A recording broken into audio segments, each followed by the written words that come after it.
Thank you for supporting our channel. Thank you for supporting Wizan. Please like, subscribe, comment, and hit the notification bell for any future videos.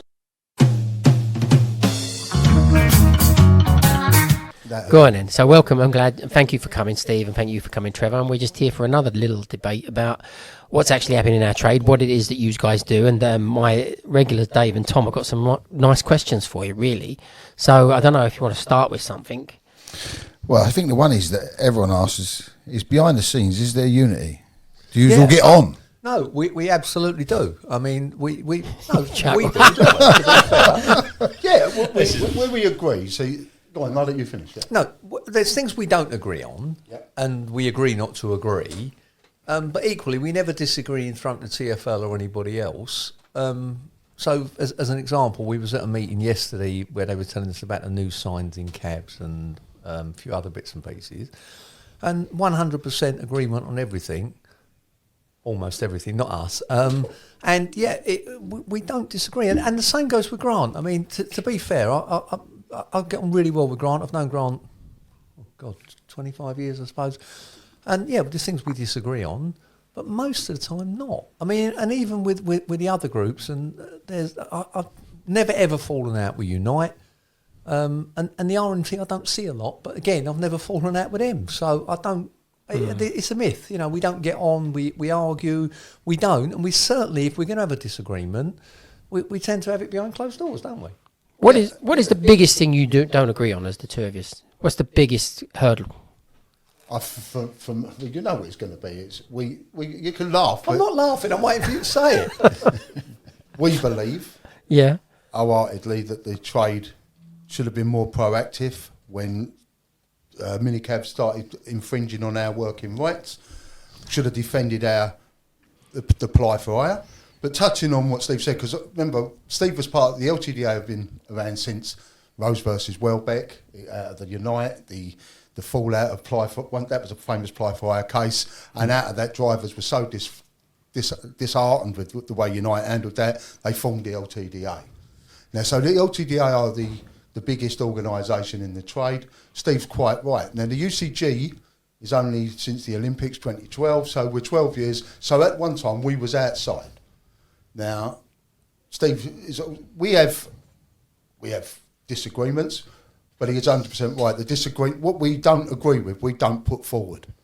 If there's not, and when we're in front of TFL, I'm not going to undermine what he's saying, and I don't expect the LTDA to. They've never undermined what we're saying. But if there is disagreements, it's done behind closed doors, usually at Taxi House, in a meeting amongst all the organisations.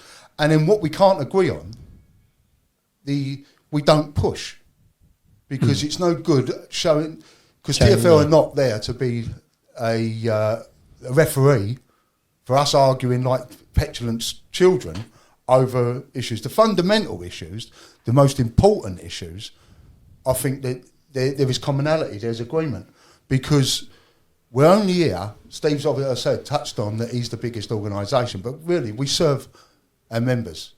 We're there for them and to protect the taxi trade and leave it as a viable for the next generation to inherit. So the fundamental issues, there's no disagreement, because we're all there fighting for this trade. Yeah. It's the political wing, isn't it? You know, the UCG a bit more extreme on this, the LTDA a bit more establishment. But I can't really think of something categorically that we've actually turned and had a big row over in front of TFL. That's the truth. No, I don't think we ever have. The problem is TFL used to like to say that you can't agree amongst yourselves. That was one of their favourite sayings. Yeah. Certainly going back to the days of the carriage office. And you know, I've gone out of my way personally just to make sure that doesn't happen. But to be honest, I didn't have to do a lot, because most people see the sense in it anyway. And when Trevor said we disagree on things, Trevor's still big thing about, you know, applying for hire and the right to apply. Of course, he's right. But my attitude is, well, we've lost that war. I'm not saying he's wrong. I'm saying he's right, but that battle's lost. You know, the Reading case put paid to that, the appeal put paid to that. Trevor thinks not, and I hope he's right. I mean, I'd love him to be right and them to be wrong, but my attitude with it is we've lost that war. I think we need to move on. with battles that we can win. Yeah. And at the moment, our primary battle that we all agree on is without a doubt is access. Because it's great being a taxi driver, but if you can't go anywhere, it's not particularly good. So the big battle we have is with access. Most of the arguments we had are about access, be it Bank Junction, Tottenham Court Road and the others. I go out my way to try and make friends with virtually everybody I meet. That's probably why I've got this hand, it's shaking so many hands. But the reality is that sometimes them things do come to fruition.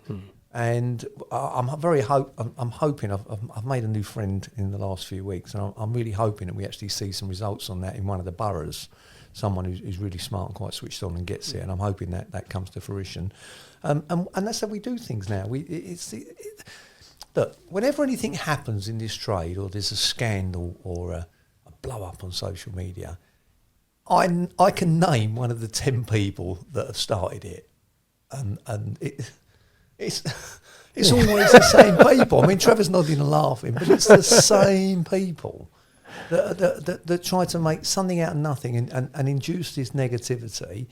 And there is negativity. There's negativity about the numbers on the knowledge. They're going up, as you know. It's getting better there. We still haven't had that fixed basket yet at points, have we? So it's in place, I think. Is it? It's in place, but it's not publicly in place. So, the knowledge does need looking. It doesn't need speeding up. It just needs a bit of modernising. So that's been a negative, but that eventually we've finally got that to. I think the big problem with taxi drivers that they don't get, and it's really hard to comprehend, is that TfL and people don't have watches. They have calendars. It's not when are we going to do it. It's what year are we going to do it. Yes. And one of the big things at the moment, so I met all the traffic engineers. They took me to meet all TfL's network performance managers, and they're all quite nice guys.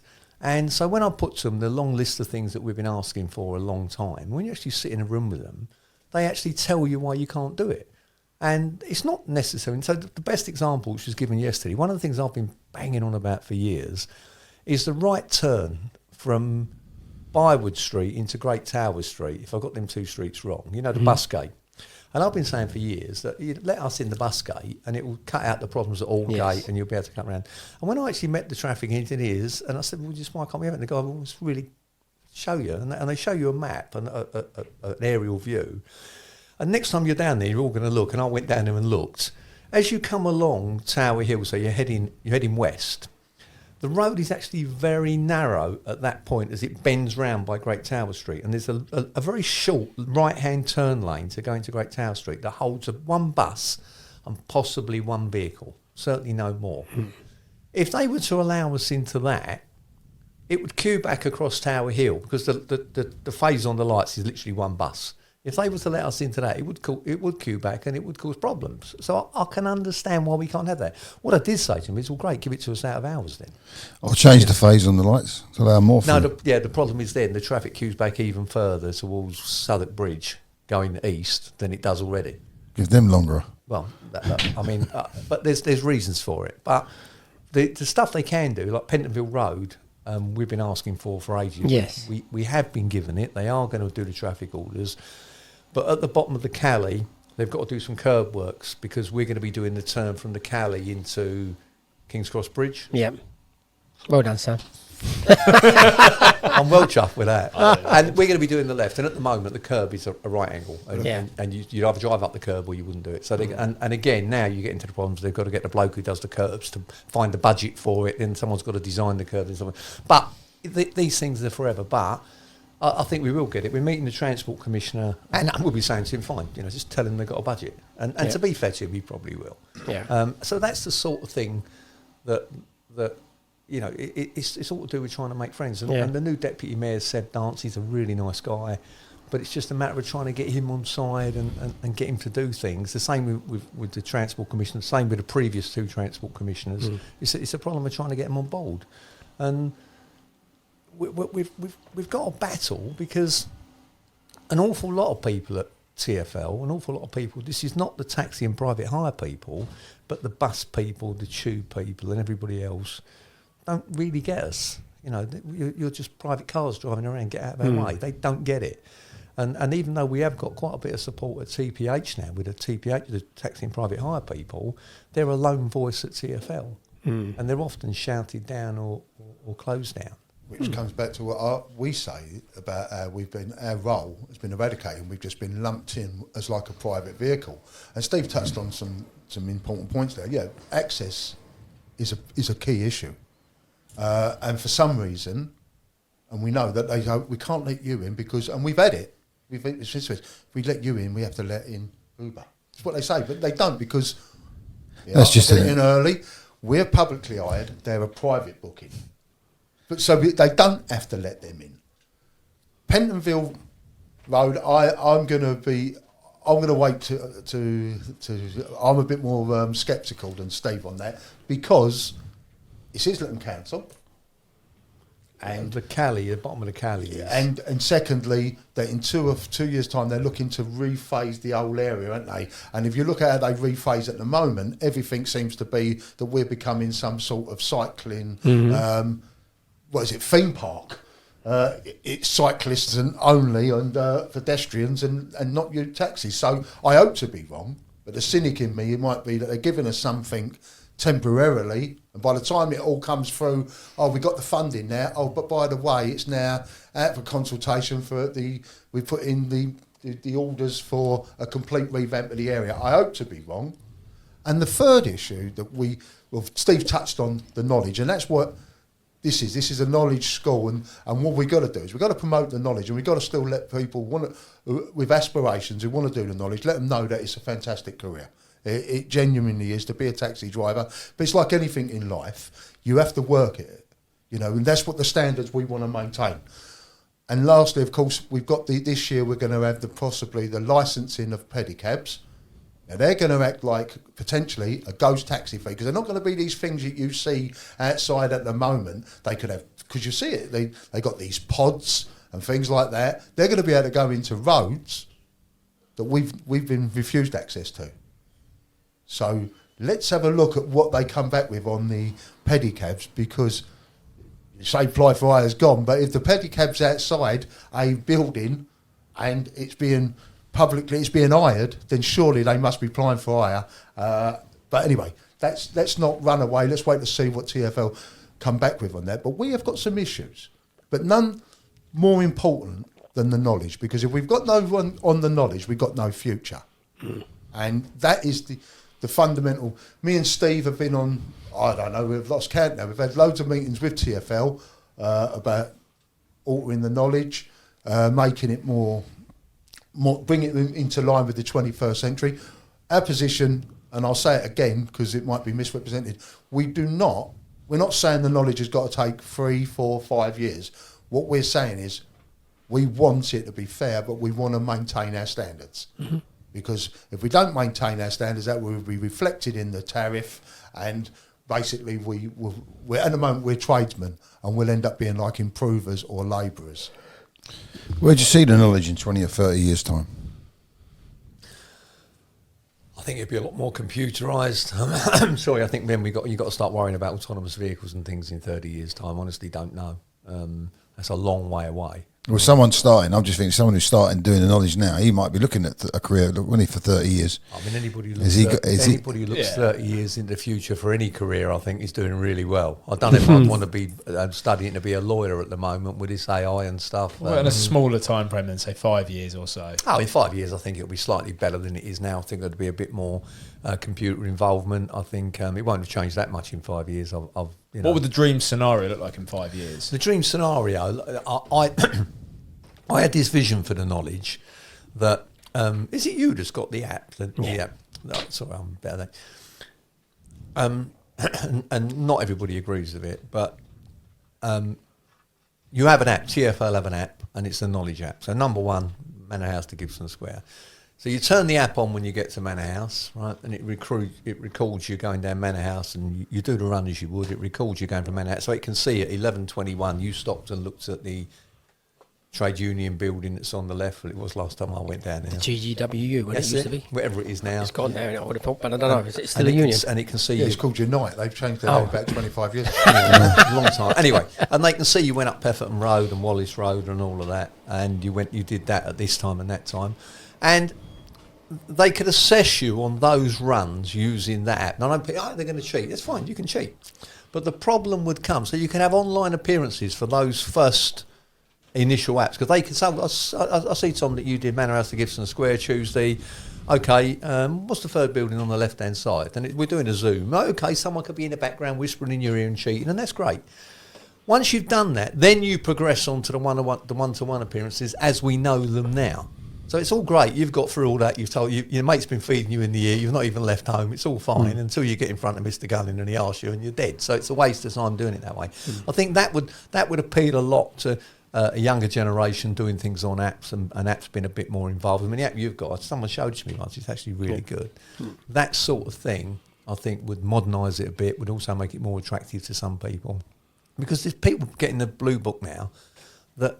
The last time they looked at a book was when they was at school, and even then they didn't even want to read it, because everything is on phones and on screens. And I think that would encourage you into a younger generation, a younger demographic. So I guess like a standardised, more modern system that they don't have to apply in the post for, or an old system. It's click, opt in. Yeah, the application process is a bit of a chore. I mean, people are getting held up by that. It seems to take a hell of a lot longer now to get accepted and applied on the knowledge than it did back in the old days when it was free. You applied, and there is a bit more involved in it. The DBS and the medical both seem to be slightly different in the modern day to what they were in the old days. But fundamentally, if you want to get people on, it needs to be as frictionless as possible. And the interesting bit is they tell you that an awful lot of people signing on the knowledge now, when they first meet them, they go, "Okay, come in." I've done the blue book. Which is what I had this discussion. No, I'm telling you. Sorry. I had that discussion with Mr. White on that meeting, because it was him. He told me. He said to me that a lot of people have thought they've been put in, and then they put in, and they give them the chat, and they go, "Yeah, but I'm on my book free."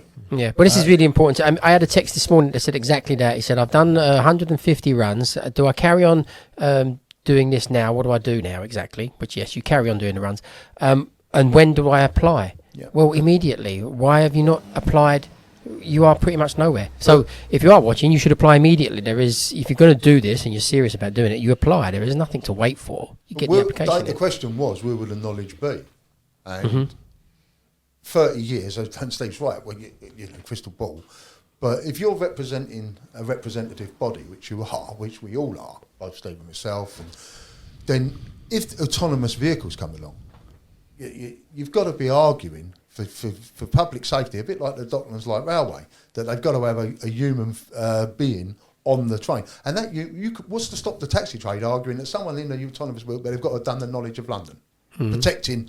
It's all hypotheticals, it's pie in the sky, but the knowledge. Do the younger generation are we saying that I don't know. You could look at perhaps having a little bit of Zooms with them. I genuinely, I'm not opposed to that.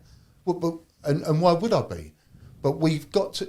There's elephants in the room. If there is no distinction between now we're working and minicabs are working, then human nature is like this. Why would I spend a year, 18 months, 2 years doing the knowledge if you make it quicker, when I can do exactly the same job in 6 weeks? You don't earn as much money is the answer. Well, you say that, Steve.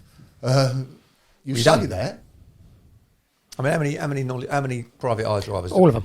All of them private eye drivers. Why are they doing it? Yeah. I know. I mean, and they're telling me, one of the guys out there is a lovely friend of mine, they are finding out the price that the company's being paid, and then find out what they're getting in their pocket, and it's coming up to 50% on jobs. Yeah. They're taking 50% of the job. Exactly. But if you're going to make the knowledge, and of course, I'm not going to say we don't, but the reason you get higher price, Steve, is because the same reason why a bricklayer gets more money than the labourer, because you're the tradesman, and you've got the overheads, because you're trusted, and you've done the knowledge that there's an acceptance that you will be a member of the public and put their hand out for you, and you will know the right direction to take them, and you're trusted. You've done the studying, and because of that, and the rewards are higher. But of course, your overheads are higher, because we've got a vehicle that it's a fantastic vehicle. I'm not here to condemn it, and but the price of it is it's frightening, and we'll all agree on that. Private hire and now work. So what you really need to safeguard the knowledge, which no politician wants to go near, because if you're Conservative and they get lobbied big money off private hire, and if you're Labour, you're worried about putting BAME or or other people out of work. And that's not the issue. The issue is you've got to put in some distinctions, a difference. If you're both working immediately, you're working the same. So there is calls from, I think it's the Mayor of Manchester, Andy Burnham, that the first Labour government, he wants them to look at, because they have the same problems we've got with people in Manchester coming out from Wolverhampton licensed. He wants to look at the cross-border. So let's take it a little bit step further. Obviously, traditionally with private hire, the whole idea of private hire is it's pre-booked. It's a private booking. And yeah, you could in the past, you could ring your local minicab office up and it just happens to be that round the corner and you've got one instantly. But other times it could be 5 minutes. If you're not going to look at putting in delays, I'm not saying that but these are things we should be saying. If you're going to use this technology, these apps, then have a distinction. Because how can pre-booked and immediate be one and the same thing? And TfL have gone on record, their barrister, apply for hire argument, that pre-booked, and it's a pre-booked, but it's immediate, it's one and the same. Pre-booked in nature. Well, you're talking nanoseconds, and it can't be right, and it can't encourage people to do the knowledge. And when you say about, oh, but we do earn money, yeah, we do, but our outgoings are higher than they've ever been. And of course, since when was it part of the private hire business model, not only to display their availability, and I know Steve's heard this hundreds of times and it bores him too, not only to display their availability, but when has it been part of their business model that they, under the law, they're supposed to tell you that it's going to be £17 or whatever it's going to be, but oh, by the way, we're surging something, and it's not. That's not. It's like going in, as I've said before, it's like going into Marx's in the week. A pint of milk is £1, but on Saturdays when it's busy, it's £2.50. Yeah, but a lot of this, Trevor's played into our hands. I mean, for a start, there's a lot of drivers out there that are doing the knowledge now because they know it's better money. And also the PHV market, their prices have increased, so it's not as cheap as it was. And the surge pricing, so people are getting in and thinking, well, that was a bit of a shock.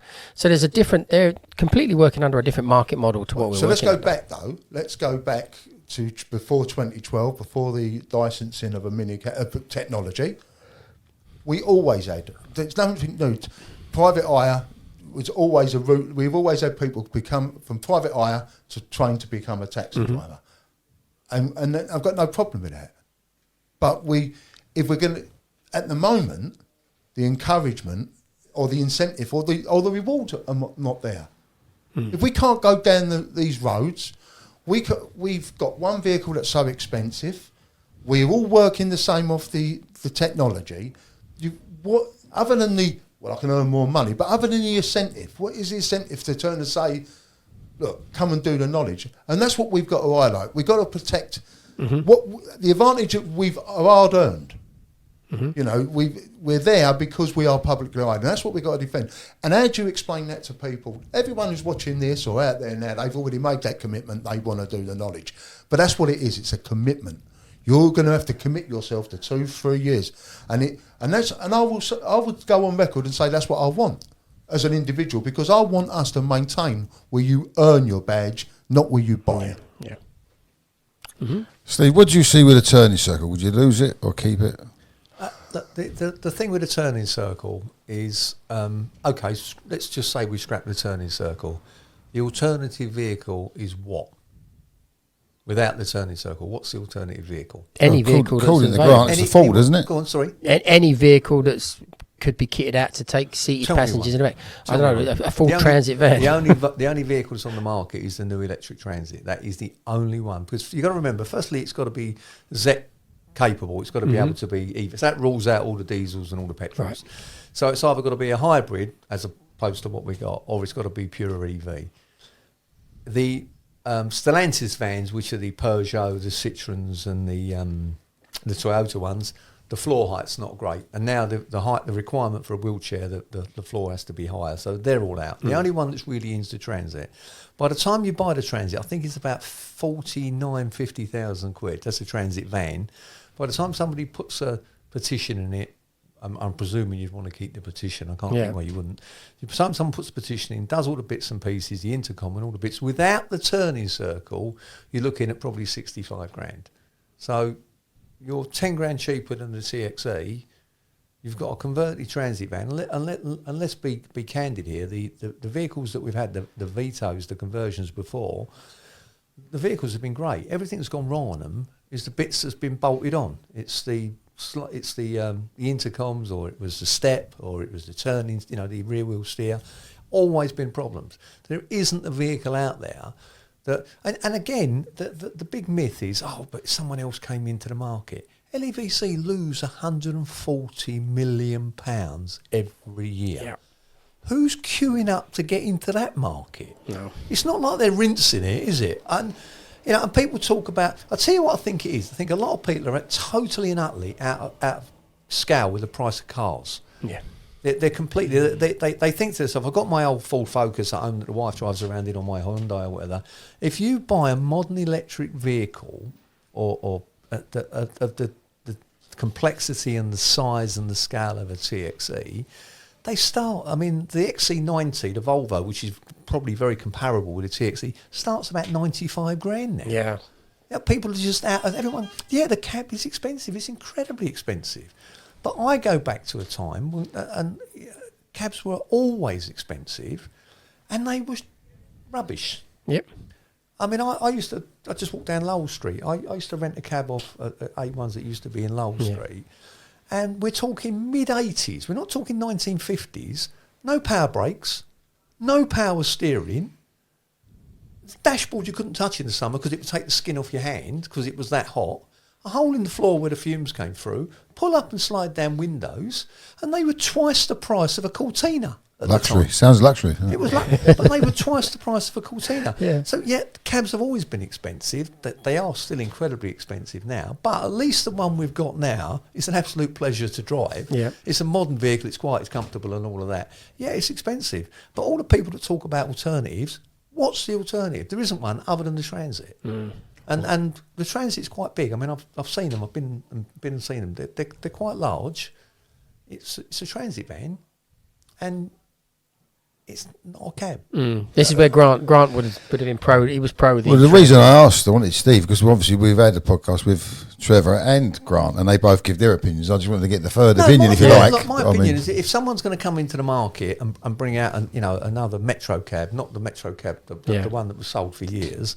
But who's going to do that to lose 140 million quid a year? I mean, what we should be worried about, and the big worry that we should have, if LEVC go under, is the only reason that LEVC, that the Geely in China are pumping 140 million quid a year into LEVC, and when they first bought LTI, or Manganese Bronze, when they first bought that, they took me up to Brewery Road to meet Chairman Lee, the little Chinese guy that bought it. And so I got, he doesn't speak a word of English. He looks like a little Chinese farmer. You'd never think this guy's a multi-billionaire or whatever he is. And I sit in a room with him, and through an interpreter, I say, why did you buy it? And he said, when I grew up, I grew up on a farm in China. He said, nowhere near the centre. He said, I knew two vehicles. He said, I only knew two vehicles. He said, I knew a London taxi and I knew Rolls Royce. They're the only two vehicles I know. He said, and Rolls Royce wasn't for sale, so I bought the London taxi. He said, and when Rolls Royce is for sale, I'll buy it. And that's why he's doing it. He's got this affection, what do you want to call it, for the cab. And that's why, and on the scale of it, the 140 million quid to Geely is not a lot of money. But if I was running Geely, that's 140 million quid I don't need to lose. So how many have they got to sell and to break even? Do you know, got a rough idea? No, what they've got to do, I mean, they'd have to, I think the problem is their scale of development and costs is completely akin with their business model. They need to try and sell more vehicles around the country. They need to sell more vehicles in Europe. It is beginning to happen. They are starting to see more sales across Europe. I think as the wheelchair thing eventually creeps into other countries, it will happen. They've just sold a load to Israel or Azerbaijan or somewhere. But it is a uniquely London vehicle. The taxi and it's a niche market. I see them in Paris. Yeah, that was for the disabled though. And everyone's told you're supporting LEVC. No, I'm not. I'm supporting the only vehicle manufacturer that makes a cab that you can buy. If they go, but let's just presume that LEVC went to the wall tomorrow morning and said we're not making. Then we are lumbered with now. vans. The turning circle goes out the window. Okay, fine. Your alternatives are, because they're not going to do away with the wheelchair requirement. They're not going to do away with the ZEC requirement. That's definitely not happening. You are going to be buying a transit van. And as I said, I'm not saying anything wrong with transit vans, but personally, I'd rather pay the other 10 grand. My views, and I'm in favour of keeping the turning circle for everything what Steve just said there, and it's our identity. Because make no mistake about it, if we do away with the turning circle and we open up the market to these converted vans, I'll tell you now, Private Hire will have exactly the same vehicles and they'll have them in black. The only difference is we'll have one with a taxi on it. That's the only difference. And the other thing is, we in recent years, as you all know, we've post pandemic we've done very well, and we are still continuing to do well. I know we get odd days and all that, and you've got to ask yourself, well, why is that? What has changed from 2015 when we were not on our knees, but not far from it, to post pandemic? What has changed? And there's a couple of things that have changed, and our renaissance, if you like, and it is a renaissance from 2015, is down to three things. The first thing, absolutely, is credit card machines in cabs, contactless payment. I got slaughtered for that, as you know. I got absolutely burnt alive by cab drivers. I'm not taking credit cards. Why should I give payment to a banker, credit to a bank? And the answer is, he won't get in the cab, mate, and he's not getting in the cab. So that's number one. That was the biggest, because people couldn't now. And it took years for people to recognise that you get people get in a cab, and you'll know this, and you take cards. I've been for the last 4 years. But now they know they can get in a cab, and they do. So that's number one. The second thing that's been really good for us is the LEVC cab, because passengers love them. They are comfortable. You can get in the back of a TXE, you can text, it's panoramic, it's quiet, it's smooth. It's a nice vehicle to ride in. It's a better ride than sitting in the back of an E-Class Merc. Absolutely. And as for a Prius and that, forget it. Right? And the third reason that we've done so well is, you mentioned earlier on the price difference between taxis and private hire. The only plan we had when Uber were dominating the market, the only plan we had was to try and force their prices up, because there was no other market. The only reason that Uber was so popular was because they were dirt cheap. Yep. People will tell you, I remember when it felt, I love the app, look at this sexy app, I can see the car, it's wonderful. It's another app. The reason it was so successful is it was dirt cheap. You could get someone turn up in Old Compton Street at 3 o'clock in the morning and take you to Stratton for a fiver while you were sick on the back seat. Right? That's why people loved it. And now that price advantage has gone, because eventually the VC stopped pumping money in. Plus, you've got to remember, we were very successful with stuff. We could criticise what have you ever won. We were very successful with a lot of stuff. The ULEZ. We were still driving Euro 3 cabs. We were exempt from the ULEZ. The private hire wasn't. You had a Euro 3 or 4 private hire. You were paying 12 quid a day for the ULEZ. The congestion charge. If you didn't have an electric vehicle, to this day, they're paying the congestion charge.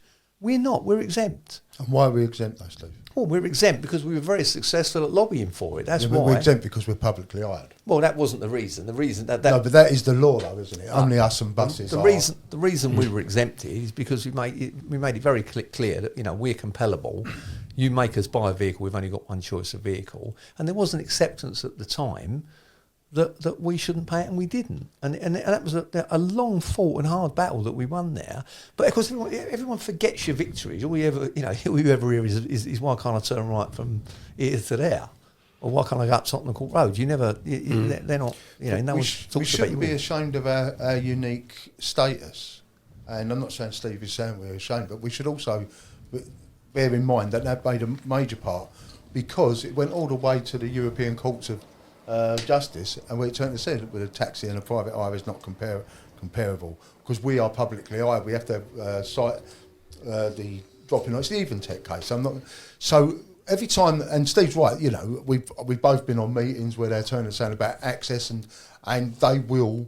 But I'll always argue, but we're publicly hired. We're not a normal vehicle, and we've got to keep that up, because if we're going to give that up, then it will come the day that they won't.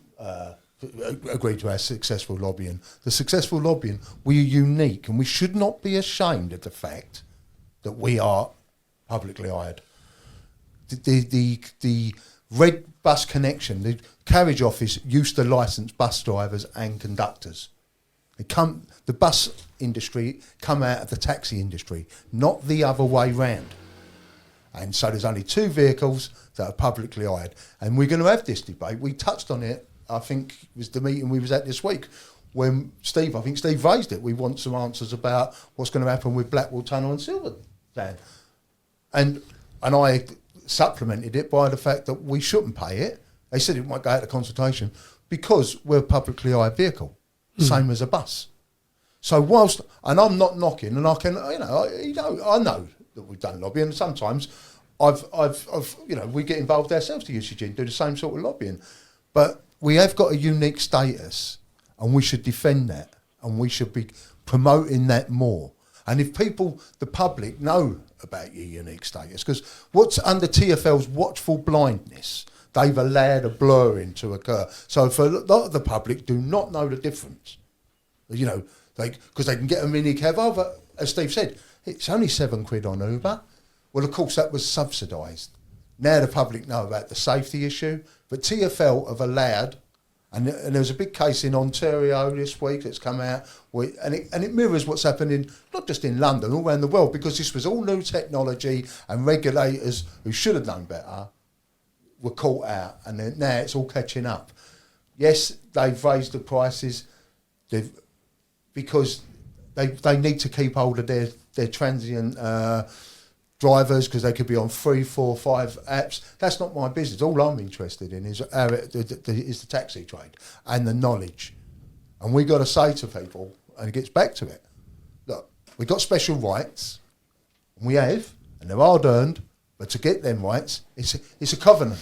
You have to do the knowledge of London, that gives you the right to apply for hire, and that dictates the vehicle you drive. And the vehicle, we're in a total agreement. The LTDA and the UCG, we balloted our membership about the turning circle. We're in agreement. We don't want to get rid of it. I think Steve's touched on it. The price of the vehicle, it's scary, but it is the best vehicle we've had. It is. I don't find it scary. I don't see how, from a manufacturing point of view, and you had a world market. Let's say you were selling to a world market. How much do you think you could reduce the price if you had the world to sell to that was buying that vehicle? You have to ask LEVC. I mean, Tesla. What's their cheapest Tesla? Well, I mean, people talk about Teslas. I mean, the S classes, they still make the S class. That was like 55, 60 grand, wasn't it? And they've got the whole world to sell to. They've got I don't see how you could make it cheaper. I'm not advocate. I'm just saying that with the competition, whatever way you look at it, we've got competition that we never had before, and the legality of how they're working, I would, as we've touched on, I have a different view there. I still think they're working in our market. But I don't disagree with you, but we lost. Yeah. Which case are you talking about that we lost? The one where the meter? The meter one was irrelevant. We lost the Reading case. Trevor lost the one that he was involved in. Which was the appeal in the Reading case. What was the Reading case principal argument then? It was about the vehicle being displayed on the... Applying for hire. Right. Yeah, that's one aspect of applying for hire, though, Steve, because applying for hire is, as we know, it's one of the most complicated arguments, and each case could have its own set of circumstances. Hence why it's ironic, isn't it? Let's see, we're all amongst friends here and we're all cab drivers. Let's tell the truth. The Law Commission were going to define. Well, let's go back to the early days of the LTDA formed. Rose versus Welbeck, the famous case. Welbeck Motors were minicabs. First we've ever seen outside the station with Peugeots. You can't have this car, but if you ring this number, you can book it. It was a famous case on ply fire. Out of that, taxi trade, 7 taxi drivers went to prison. Let's never forget them people either. Though sometimes the trade do, and we don't at the UCG on it. What was their crime? Because they turned some of the vehicles over. So, criminal damage? Well, it wasn't the actions of fit and proper, was it? But it was a little.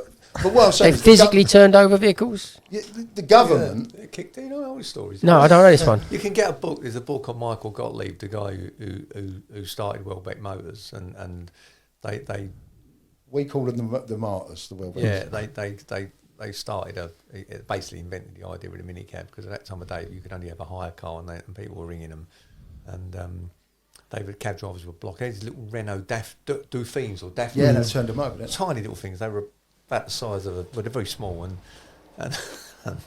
there was various things went on, and they used to turn them over. You had a cab for it, just flip it over. Yeah. But out of that, but the issues, the more serious issue is that the government at the time in 1962/63 said that if the taxi trade lose this, because it went to court, they would define ply for hire. Taxi trade won it, so they didn't define ply for hire. But obviously with technology advancement, because private eye have always relied on technology, be it the CB radio and the telephone, now the apps. I know it's boring, but then the Law Commission most recently, and they said for once and for all, they're going to define ply for hire. That's what they said. And I know at the time, Steve was involved in a campaign called London is Different. Was it? Yeah. I remember that one. Like you, Unite and the LCDC were London is Different. Oh, that's right. God. The UCG, you can have it, you can get the Law Commission. We were alongside, we submitted our response to the Law Commission. But the Law Commission said, we're going to define, like, you know, because of technology. Then, and you draw your own conclusions, then Mr. Buttons and Mr. Colvin were put onto this committee to have a look at ply for hire, and then the Law Commission decided they're not going to define ply for hire. They're going to do away with it and call it here and now. And of course, if doing away with it would do away with all our historical case laws. And we're talking 2011, and Uber licensed in 2012, I believe, dormantly. Yeah, and they'd already had trouble in America. So the most preeminent licensing barrister in the UK is Philip Colvin. He was. At the time. It's obviously just a coincidence that, because I'm sure Uber wouldn't have said, you know what, we're going to launch in the UK and we want you to be our lawyer. I'm sure it was just a coincidence that the Law Commission, but we've got a new government coming in, whether we like it or whatever your political view are. There's going to be an election this year, and it's going to be a Labour government. We've got to start lobbying. Maybe Steve's right. The ply for hire argument might well be. I'm not saying it is, but we've got to be saying we need to put in some safeguards then, don't we? That there is a difference. Because if we're trying to promote what they're doing out there and to say to them, come on, you've got a job here, you're a young fellow in your 20s, you can have a job here until your retirement because you work for yourself, you can get up when you want, go work when you want, you ain't answerable to anybody, then we've got to make sure that we have some different interests. So when you get people like Marcus from Free Now, who turns on and says some of the comments that he said about, mate, and I did write it down what he said, and Dave might be able to remind me what he's quoted about, make the knowledge more accessible, more accessible for all. Make it more accessible for potential applicants. Well, the knowledge is accessible for everybody. Knowledge don't care what colour skin you got, doesn't care what your sexuality is, doesn't care what your gender is. As long as you put in the hours, the work, and you get the standard, you're exactly the same. You get your badge. So the knowledge doesn't care and all that. So when Marcus is and I think that's his name, Marcus. And Marius. Sorry, I called him Marcus. So, I mean, I struggle with English names. So you struggle with Steve. I do. I'm not the only one. But then if you go on Twitter, there is an old column, who struggles with Steve. Well, you both get sorted on Twitter, don't you? I don't see it. But what I was going to say is that when he's saying all of this, he went before the GLA and he turned and said, and it's his opinion, that private hire drivers have done 50% of the knowledge anyway. Yeah, I mean, I'm not defending him. That, to me, is outrageous. I would have put him right in his place. I don't know. Dave might agree with him. Yeah, I think that was just a bit of a soundbite on their part. You know, they haven't done 50% of the knowledge. Obviously, I think the point he was trying to make is, if you've spent 18 months, 2 years driving around as a minicab driver, you've probably been pretty much to all parts of London, so you've got a rough idea where.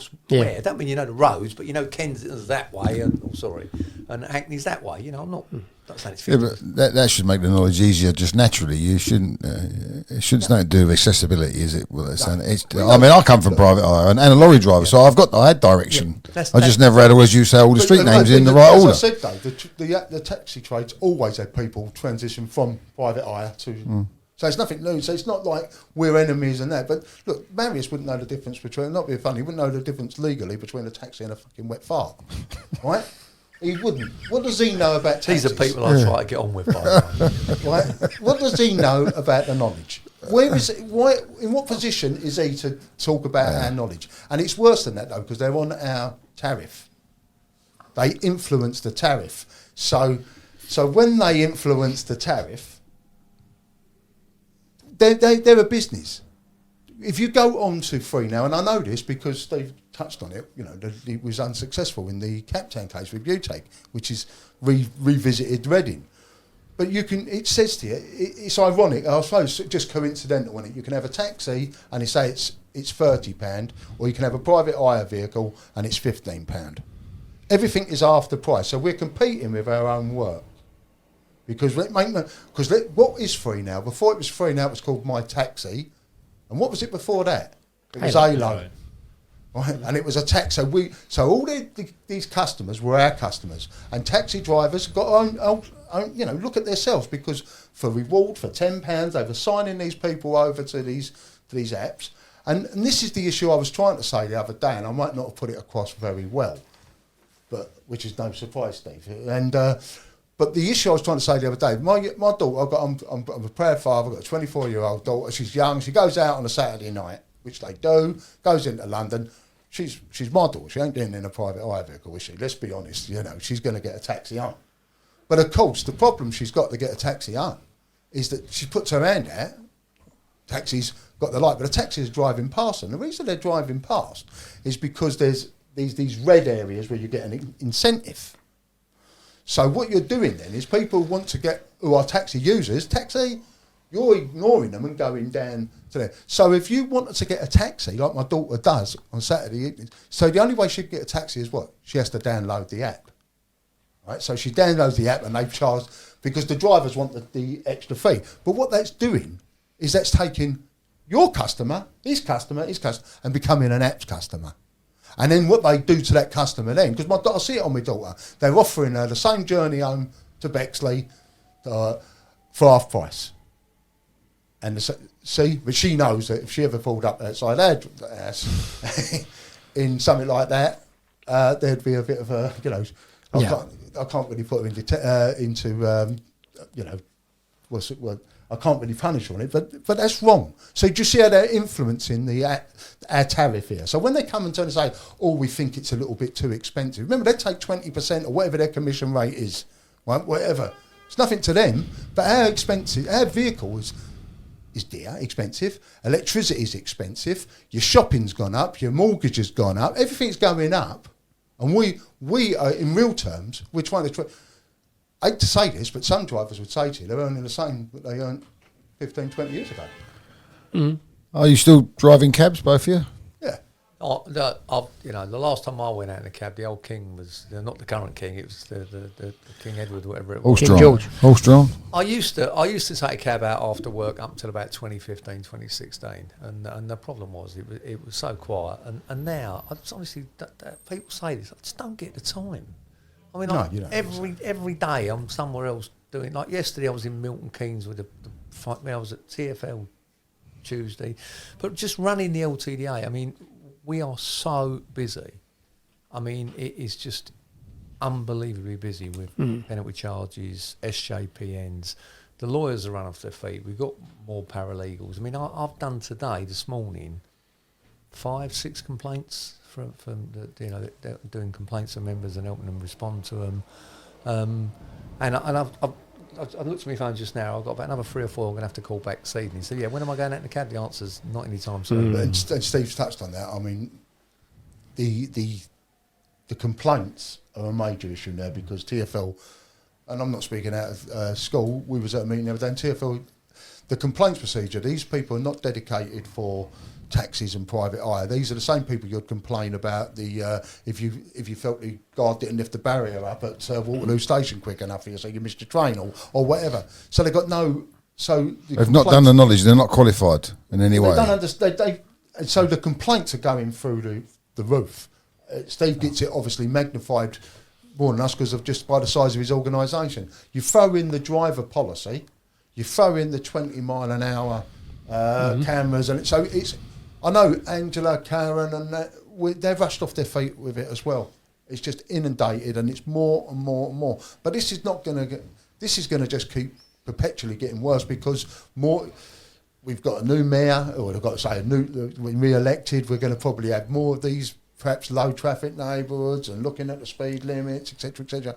So you are, I would say that I haven't been doing the trade representing as long as Steve, but I would say that it's busier now than it was as a trade representative than it was even 3 years ago. Literally, we've never ever. I mean, we just put the subs up. You know, it's no secret, and the reason is we were spending £800,000 a year and more than we had coming in, and you know, that's the figure. It was phenomenal. The money we were spending was just, and we in the end, we had money but we were going to run out of money. I just had no choice, and you know, it's the bottom line is we're managing now. We've got it down to manageable levels, but the amount of calls and things we do, we've now got 2 full-time receptionists all day just to answer the calls. That is literally, I mean, come and sit in our reception and watch. They literally, when you go in there, you can have 10 minutes where they're sitting there sort of painting their nails or whatever, but most of the time, the phones are just ringing non-stop. I mean, walk-ins, we get, because we've now moved, we're now in Southwark, we get an awful lot more walk-ins than we used to get at Paddington, and guys come in with complaints, with private parking tickets, you know, you name it, we get it. And it's gone through the roof. But the biggest worry is the licensing conditions of licensing letters that we get. And what we've seen in the last couple of weeks, where the systems are all beginning to fall down, I don't just mean TFL, I mean the courts and everything else. We sometimes you get lucky, by the way. We've had a few recently where we've had quite a few that have not come through within the 6 months. You know, you get the notice to owner, and then they don't issue the charge, the SJPN, until after 6 months. So the lawyers are really on them. We're getting a lot of them. But what we've noticed recently, I mean, we had one. I thought it was the only one we had. It's the only one I was aware of. But a member got a letter from the DVLA, and it says, "Oh, you were disqualified at so-and-so magistrates court. You haven't sent your driving licence back to the DVLA." And so this guy says, "Well, I don't know anything about it. I've never been disqualified. It's from the DVLA." And he was disqualified. So the lawyers managed to get onto this court, which is in Dorset. It's a magistrates court in Dorset. And the guy was awarded 6 points for failing to tell him who was the owner. You know, when you get the notice to owner through the 172, you have to tell him who was driving. They give him 2 warnings. He didn't reply. So they've issued a summons for failing to notify who was driving, took him to court, given him 6 points, disqualified him. That was wrong as well, by the way. But anyway, and that's all fine and dandy. And they're saying to us, well, he should have replied to the letters. And of course, then when our member tells us, but I don't own any vehicles. I rent a cab and I don't own a vehicle. So how could I have failed to? Not only that, I've never been to Dorset. I think I went when I was 5, but I've never been to Dorset since. Yeah. Let alone this village where the offence occurred somewhere on the Cornwall borders or something. And there was a cock up. There was dates of birth were the same. Guy's name was the same. And we've now, I've speaking to the lawyers about it yesterday. We've sorted that one. That guy's now back at work. It took us a fortnight to get his DVLA licence back, but he's back at work. We've now got another 2, different parts of the country, similar things. So I mean, can you imagine? This guy was dead lucky. He walks into our reception.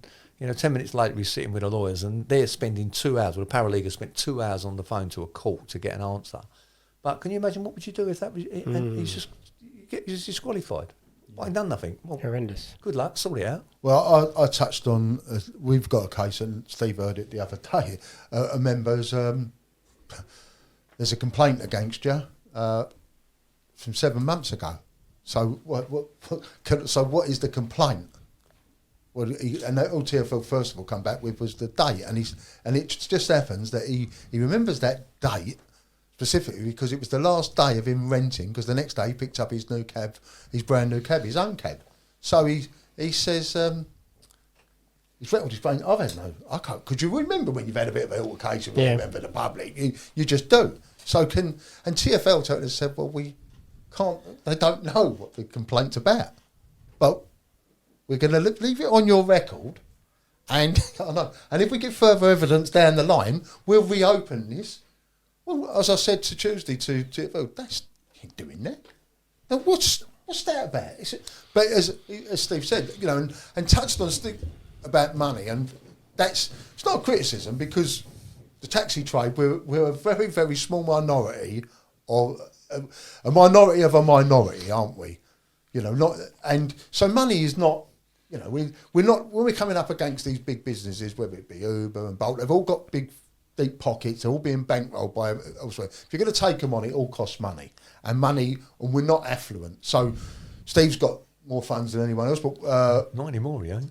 but we've been there as UCG and we've had to go to drivers and stakeholders to take them to court. But of course, our opponents, they've got the money to go to court tomorrow, and they've got the more money to go to court the day after, and the day after that. So when and I get it, because we come from that wing of the trade, Steve knows that, calling demos thing. So we come from that wing. So when drivers don't say, "Oh, we should be doing this, we should be doing that," and this is not a loving, but this is the truth. When we was because it was during the pandemic. It might just been before. Sorry, we was in a Zoom meeting with TfL, and they started mentioning about restrictions of us from roads. I think Waterloo Bridge and all that. Oh, yeah. And the truth, Steve, as we're on this Zoom, all of us, Steve WhatsApped me and said, "Are you hearing this?" And I said, "Yeah." And he said, "We've got to do something." And I said, "Absolutely." Once that meeting was finished, we had a telephone conversation. And out of that come Bishopsgate.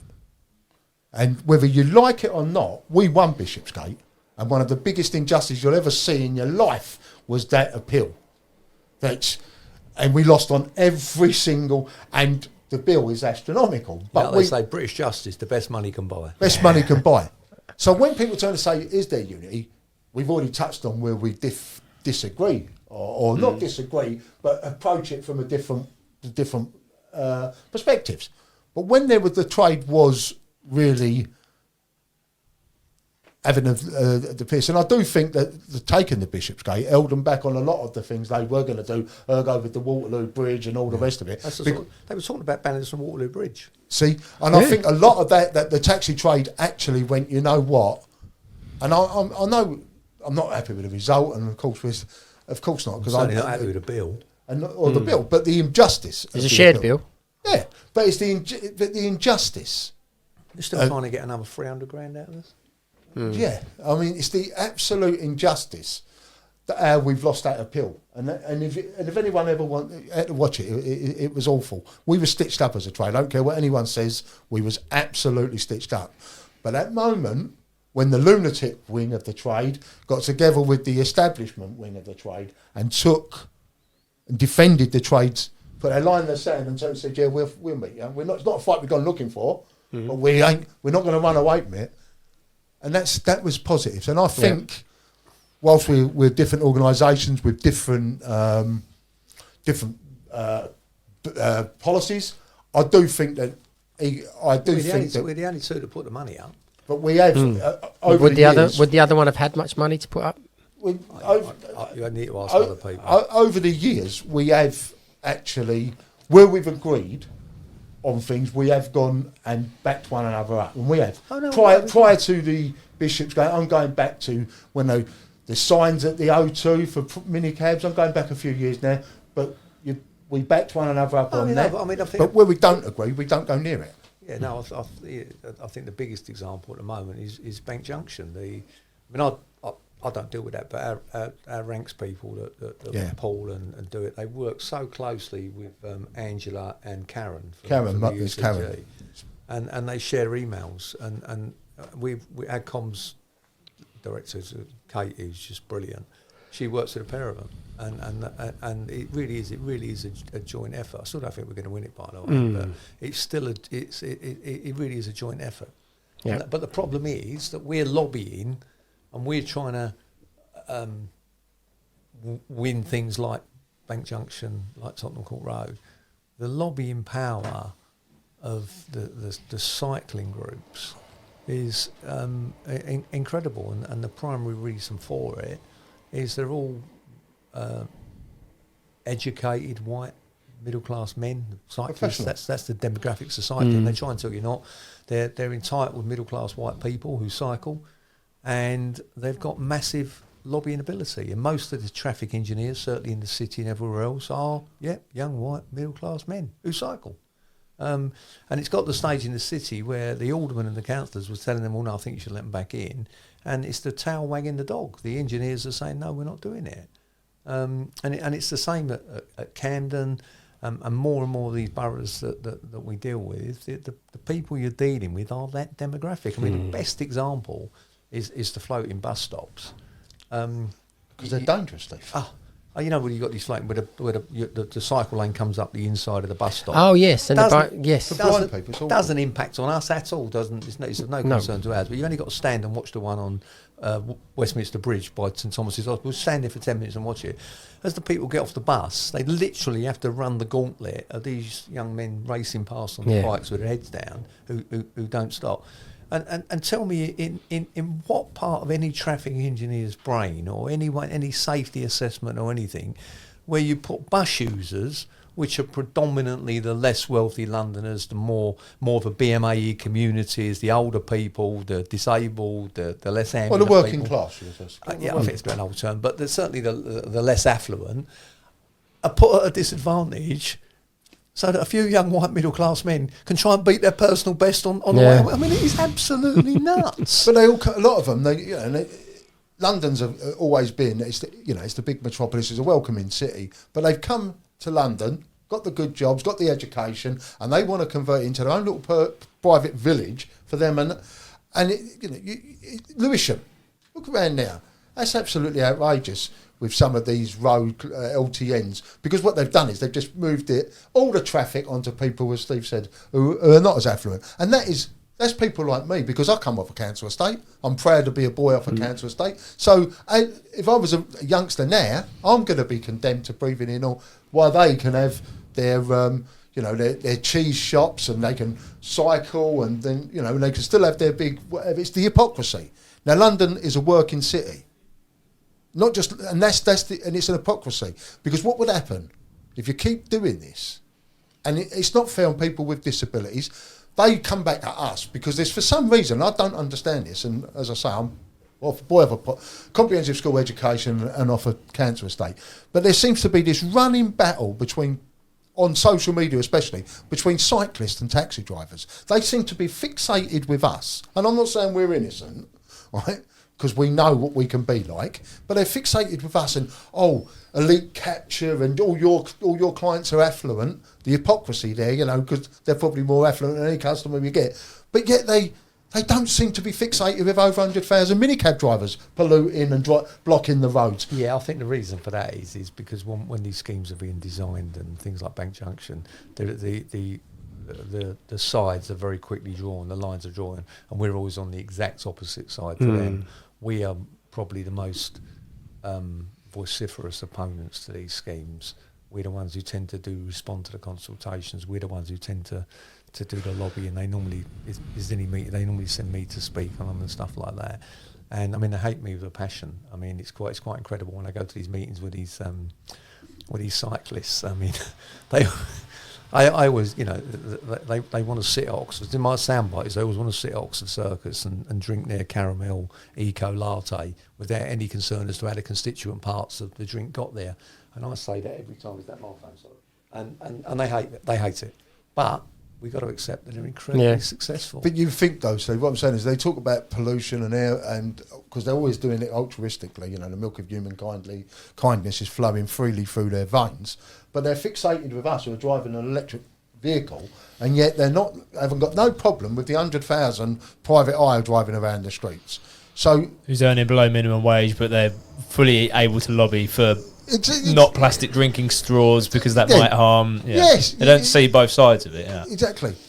And we are, whether they like it or they don't like it, but we are different. We're not a normal vehicle. We're not a vehicle. A taxi in legal, and I don't want to bore you, but a taxi is always a taxi, and I don't know how this has happened. Maybe it's because they're not. A lot of them are not native of London, and they don't know what a taxi is because they, outside of London, it's totally different.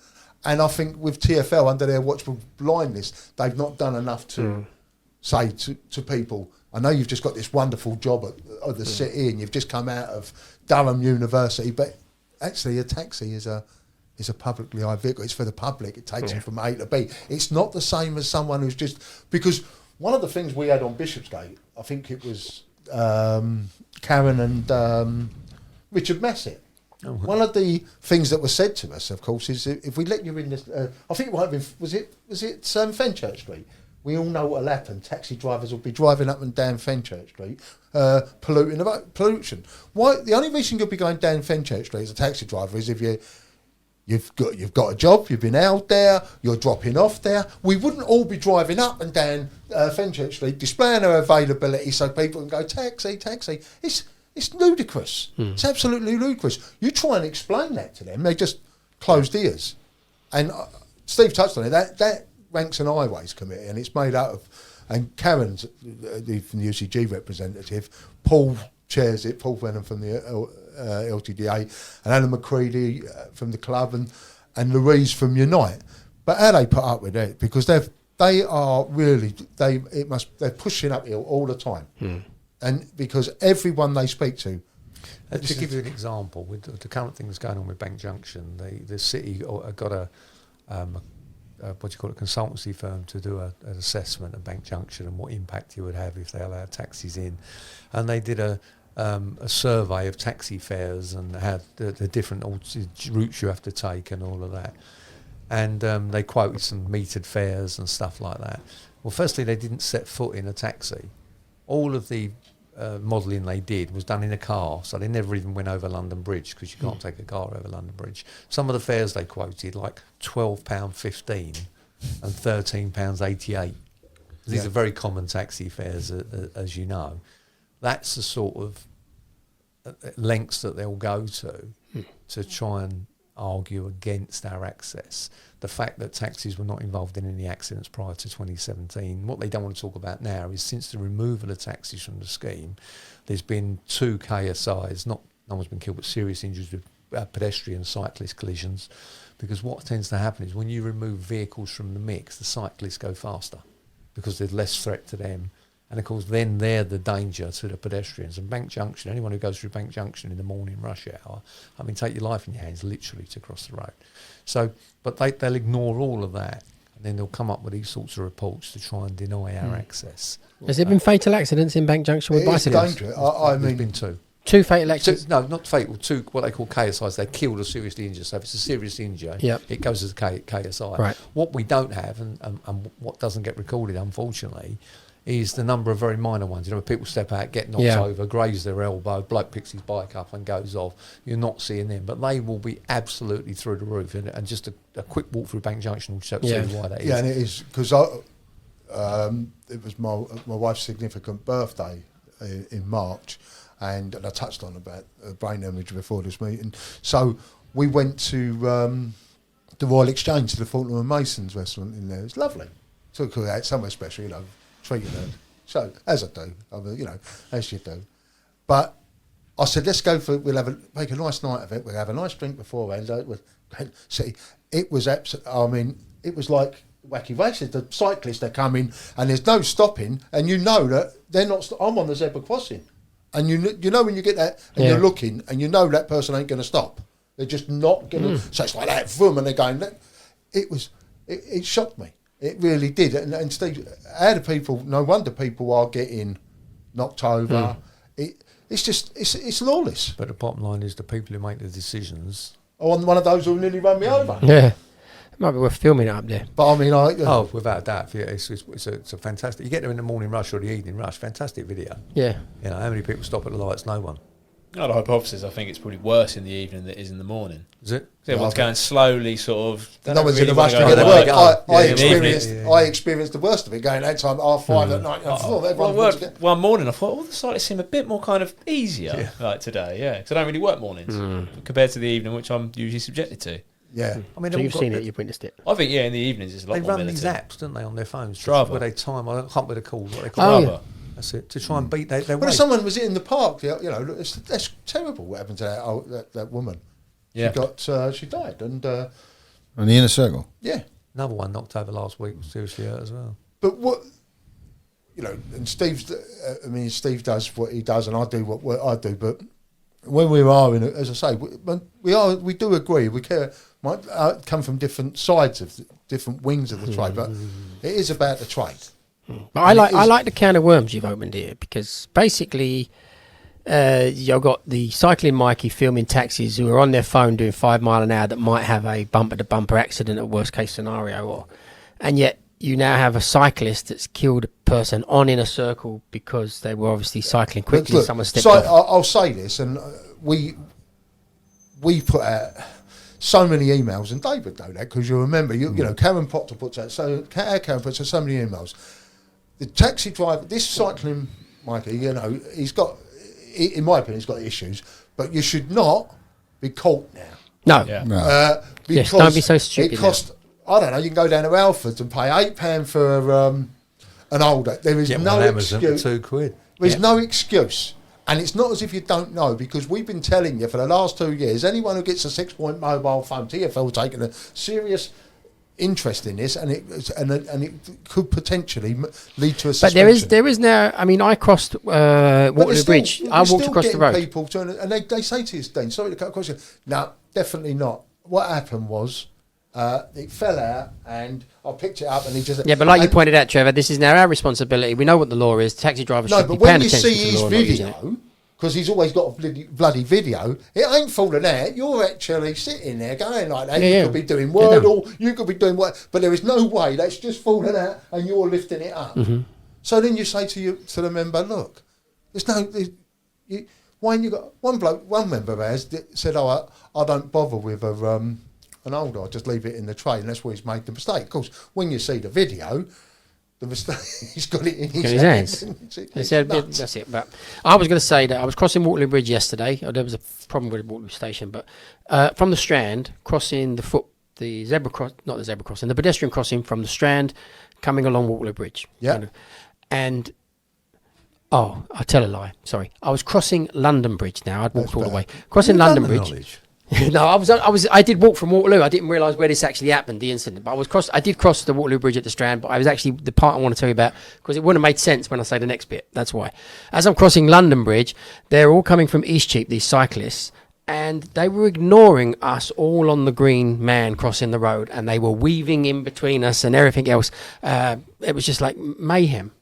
So you've raised something for me that I wasn't so aware of, but the accidents are increasing in the sense of what the cyclists are now causing. But they tend not to get reported, because when the police turn up, if they turn, most of them are not called, as they know, because the cyclist rides that you pick, and so it's not recorded. Yeah, so they ride off as well. There's no number plate to take or anything. No, it never happened. So yeah, and of course, it's just common sense too. You've got to look around and you can see it happening. And so will it lead to cycling registrations? Well, there's no political will for that, is there? Because the very people who, if we call in, the very people who don't want it, who like to cycle, a lot of them are your politicians. I go to these Vision Zero meetings. Oh, they're lovely, them. And I'm literally like the proverbial in the swimming pool there. I mean, it is awful. Oh, yeah. When they break for coffee, I'm like the fat kid at the football sports day. I'm standing in the corner on my own, and they all stand and look at me. They won't even go. It's awful. I quite enjoy it now, actually. But the point is, we'll sit there and we'll talk about how we're going to reduce accidents and have no accidents in London. And the things that they don't want to talk about is things they could do. So one of the things that, I've said to them, I had a show of hands there once about the enhanced driving test. They've done away with enhanced driving. They bring it back. Why would you not? For us, everyone thinks it's a great idea, yeah? Never get round to doing it, can't do it. What they should do with the apps is ban you from using them while the vehicle's moving. Have software things on them. So if you're on the Uber app, while the vehicle's moving, oh no, we couldn't do that. One of the things they've just done, they've done a deal with Uber Eats and Deliveroo and whatever the other one is, to have a code of conduct for their drivers. Very good. Right? So why are they not having any training? Why don't you insist they have mandatory training? Oh no, we couldn't do that because of their business model. If they did that, they'd be. So why are you bothered about their business model? Mm-hmm. You're here to worry about safer streets, not about Uber Eats or Deliveroo's business model. Oh, well, they can't do it because if they did that, they'd be employing them and they wouldn't be this. And that's what it's like when we talk about our excess as taxis, because they come back, we do this, we're back for Uber, Uber's a private. But Steve touched on that Vision Zero, and there's the American woman talks like a Dalek. She's like Chinese American.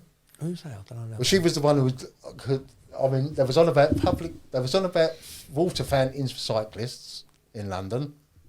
And also about toilet facilities for cyclists in London. They are. It is a completely different world. And I went on a meeting, I think it was last year or the year before, and I'm trying to think who it was with, and they started the biggest this is the sort of people you're up against. There's going to be the massive, biggest building of housing is going to take place towards the Medway. That's what they're going to do. They're going to build these, and it's going to be Greenwich. Some of it's going to be Greenwich, some of it's going to be in Bexley, and it's going to go spread out to Kent. There's going to be no parking for vehicles. And then the guy turned and said, but we could put in things on so that electricity can come on, right, with electric vehicles. This is the truth, electric vehicles. So me being a bit fit, I turned and said, how are you going to do that? Sorry, can you explain it to me? He said, the technology hasn't been invented yet. But so they're talking about things that might never, it's like flying saucers, isn't it? Or flying cars. But these people are going there and going, we've got to put in for when the technology might be there. It's just, it is honestly, it's an education. You've got to, and these people are well rewarded for being, and it's just nonsense. Four wheels bad, 2 wheels good. So. You got any questions left? No, I don't think so. What can we do as drivers? Becoming more united by some of the common problems we're facing. Don't touch your phones. Number one, that's absolutely number one. Save me money trying to defend you. Don't touch your phone. What else can you do? Regarding some of the other stuff we've spoke of, so I mean the taxi one's off the table because I think we're all unanimously agreeing here. I know Grant's not here, but we think that's quite important. One singular vehicle is easier. Look, we're relating to specifically we're looking then access and then the knowledge. Respond to consultations. I mean, even the consultations that impact us, like the fares consultation. Yeah. I can't remember, was it 500 people responding? There's 18,500 cab drivers. This is your fare. This is your income. Nobody responds. We have had consultations in the past with things like Bank Junction. We launched a thing with that guy, cabs across Bank, and you had to send an email or whatever. Handful of emails he gets, handful of responses. That is a big thing, Sorry to cut across you, Steve. It is consultations that I know that obviously every all does it. Steve does it. We say to them, look, this affects you. They want to. Consultations about the roads, about the fares. No one, especially the tariff, that always does my head in because that is about our pay rise and we have a very, very low turnout. But a cyclist who lives in Exeter is replying to a consultation while we shouldn't get the... Can't your members give like a power of attorney to say that you reply on our... They call them bulk. They won't have it. You can't do but that. That's one thing you can do. And I there's lots of things we can do individually. I think that we can... start being a little bit more proactive, be respectful of what we've done and what we got, and set an image that and protect what is ours and promote what is ours, because every single one of us are only custodians. Yeah. The future, and we've got no right to sell for a pound note, sell our job because it's the next generation. Well, we're not selling it, Trevor. It seems a lot of people, like you just pointed out, if only 500 people respond to a consultation out of a possible 18,000 where we could possibly change things. I think it was 500. Yeah, but then you add Right. the nutty things we got.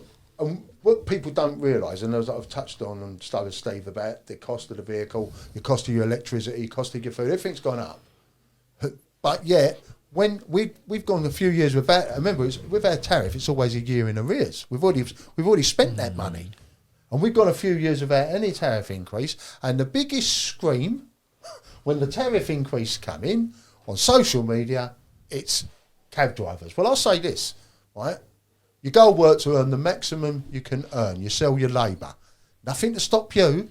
Nothing to stop you. If you feel that the pay rise is too much for you and you can afford it, nothing to stop you deducting a couple of quid off the meter to the customer then, is there? Nothing to stop. But not everyone is in your position. And the taxi trade too, and it was, not a lot of them, but we're making the fuss. And it's just things like that. Also, the trade can, and I would say that, it can start being a bit more, show a little bit more pride, because it's like, we really all want to aspire to get that badge. We put ourselves through so much in the knowledge schools and put yourself through the appearance. But it seems the minute you get that badge, you just switch off and you change. Yeah. And it's like, well, I'm okay now, Jack. And you wouldn't dream of some of the things that we see. And I've got to say this, some of the things I see on social media, I saw an account, and I know you're going to cut this out, I said it before, Steve don't see it. So it started yesterday as a taxi driver. I'm back I mean, when the general public see that, but what would you, if you're not a taxi driver and you're on social media and someone's come up with an handle like that, come on. Yeah. What are you going to think? I don't want this edited out because I stand by this, so if you can keep this in, please do. People make a choice whether they want to go into private hire or they want to use a taxi. That's their choice, right? I would always advocate you should get into a purpose-built London taxi with a professional. But when it's young girls, I cannot believe that what I see on social media, taxi drivers, or they might not be real taxi drivers, things like, shame you never got raped. Because we've all seen it. Oh, yeah. And what image do you think that gives it a trade? I'm a father to a daughter. I'm a brother to a sister. I'm a son to a mother. I wouldn't wish rape on anybody. And I'm not saying these people are taxi drivers, but they might have the handle. Yeah. But them sort of things, we don't need to. If people want to attack you on social media, these cyclists, why raise the debate? You're giving them oxygen. You're living rent free in their head. There's a lot of us, Trevor, and there's a lot. We are from every background, and we've got our share of morons. We've got a share of passion. We've got a share of intelligence. I don't like sexual assault. Is not something to be. One last question: is it still worth doing the knowledge? Absolutely. Yeah. Absolutely, because it gives you gives you the freedom. I am not answerable, apart from the missus, of course, but I'm not answerable to anybody. I don't need no governor to turn and say to me, do you want to do a few extra hours this week? I don't need to have permission. Can I have a week off to go to go abroad or whatever? It's a great job. You're independent. But like everything, you've got to defend what you've got. Because everyone wants what we've got, but they don't want to put in the work that we've put in to attain it. You agree with that, Steve? Yeah, no, I totally agree with... I mean, I think it's very few people are not suited to be cab drivers. There are a few that do the knowledge that then hate it and shouldn't have done it. But yeah, I think if you're reasonably gregarious and you like meeting people and you like getting out and about, I just honestly can't think of a better job where you can earn the money that you can for putting in the effort that you do. Yeah. I do struggle sometimes with the way some cab drivers work, and I think that just would not work for me. I don't know how you do that, but that's the thing about the game is what suits you. I'll give you the best example I can. During the pandemic, I stopped at a Halfords on the way home one night to get something for, I can't remember what it was. Anyway, I stopped at Halfords and there's a guy covered in brick dust unloading a load of tools out the boot of his car. And I get out of the car and I'm walking to Halfords. He went, "Oh, you'll make tomorrow." "Hello, mate, how you going?" "All right." He said, "How much longer?" And I said, "What do you mean, how much longer?" He said, "How much longer do you think this pandemic's going to last?" I said, "I don't know, it's got to end soon." And he went, "I've got to get back in the cab." He said, "This is killing me." He was back bricklaying. He was covered in dust. He said, "I'm going to bed at 7:30 at night." He said, "My back hurts, my legs hurt." He said, "I absolutely can't wait to get back in the cab." Yeah. And so all them people that knock it, and all them, I'm going to go, they all come back. Yeah, they're all coming back. They're all coming back. Some of the people that work for Tesco's, and they're like, "Oh, they know how to work you." Yeah. Like, they've really worked me. I can't wait to get back in the cab. We become fixated. Well, I do. I can't speak for Steve, but we become fixated on more the political side of the trade. So you, what do you think? Because what do you think? You and Dave think? Absolutely, yeah, I think so. To promote the knowledge. Yeah, absolutely. That's why I'm sitting here. Yeah. I'm right here now, sitting here because of that, because I haven't got to go to work. I make videos about it. Yep. You know, that's another creative avenue that I can go down that also generates a revenue. It's a springboard to then go on to do anything else. Yeah. That safety net, you've always got it. It's the freedom, and you can go any day you want, any time you want, really, can't you? You can work. And you can support, as you say, something else. Like Tom goes off and does something else. Yeah. I still think I think it's going to be viable for 20, 30 years. That's why I asked that. Was my opinion. I think it will be. I can't see any changes at all like that. They're going to any major changes coming down the line, unless somebody invents something. Who'd have thought of Uber 10 years ago, 20 years ago? Unless somebody invents some way. Somebody invents a way of teleporting you from one side of London to the other. You know, like the old Star Trek where you push the button and beam yourself up. In which case, we won't be the only ones. No. How would you call that? Well, beam me up. But when you think about it, we're the closest thing to that. Yeah, no, we are. That's the closest thing. Beam me up. Yeah. Listen, stop it there, right? It's an hour and a half on 6 cameras, and that's a nightmare as it is. So, thank you very much, Steve McNamara, for coming. Thank you, Trevor Merrills, for coming. Tom, camera? Yeah. I'd have come, yeah. And thank you, David. Thank you, Dave. Is there anyone that worked this telegram?